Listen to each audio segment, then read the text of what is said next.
తెలుగు రాష్ట్రాలపై రుతుపవనాల ప్రభావం బలంగా ఉంది. రానున్న 5 రోజులు ఉరుములతో కూడిన భారీ వర్షాలు పడే అవకాశం ఉంది. మరోవైపు ప్రస్తుతం ద్రోణి ఆవర్తనం కొనసాగుతోంది. దక్షిణ కోస్తా, ఉత్తర కోస్తాల్లో తేలికపాటి నుంచి ఓ మోస్తరు వర్షాలు పడనున్నాయి. జూలై మొదటి వారంలో అల్పపీడనం ఏర్పడే అవకాశం ఉన్నట్లుగా వాతావరణ శాఖ చెబుతోంది.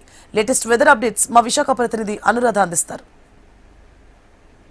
నైరుతి రుతుపవనాలు తెలుగు రాష్ట్రాల్లో విస్తరించడంతో పాటు ఒకే సమయంలో 2 అల్పపీడన ద్రోణులు కూడా కేంద్రీకృతమై ఉన్న నేపథ్యంలో బంగాళాఖాతంలో వర్షాల తీవ్రత ఉంటుంది అన్నది ప్రస్తుతం వాతావరణ శాఖ అంచనాలు వేస్తుంది. ముఖ్యంగా తీర ప్రాంతాలు కొంత అలజడిగా ఉంటాయి. తీర ప్రాంతాల్లో అలల ఉధృతి కొనసాగుతుంది.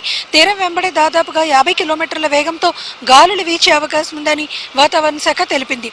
ఈ నేపథ్యంలో మత్స్యకారులకు ఇప్పటికే అలర్ట్స్ ఇవ్వడం జరిగింది. ఒకవైపు ఒడిశా, ఛత్తీస్గఢ్, ఆంధ్రప్రదేశ్ తీరం మీదుగా ఒక ఉపరితల ద్రోణి, మరోవైపు దక్షిణ కోస్తా ఆంధ్ర, తమిళనాడు, మహారాష్ట్ర మీదుగా మరొక ఉపరితల ద్రోణి, ఇవన్నీ కూడా కొనసాగుతున్నాయి. అలాగే బంగాళాఖాతంలో ఒక ఆవర్తనం కూడా కొనసాగుతుంది.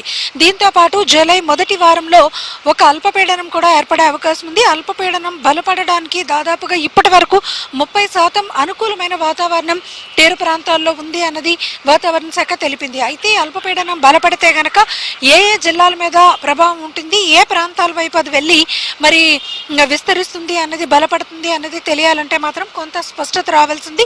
దానికి కొంత సమయం పట్టే అవకాశం ఉందని కూడా తెలిపింది. ఓవరాల్ గా ద్రోణులు, ఆవర్తనం ప్రభావంతో పాటు రుతుపవనాలు యాక్టివ్ గా ఉన్న నేపథ్యంలో రాబోయే 5 రోజుల్లోని కూడా భారీ నుంచి మోస్తరు వర్షాలు అన్ని చోట్ల, కొన్ని చోట్ల మేఘావృతమైన తేలికపాటి వర్షాలు కురిసే అవకాశం ఉందని వాతావరణ శాఖ తెలుపుతుంది. ఇది latest weather update. Video journalist Dhanush తో అనురాధ, HM టీవీ, విశాఖపట్నం.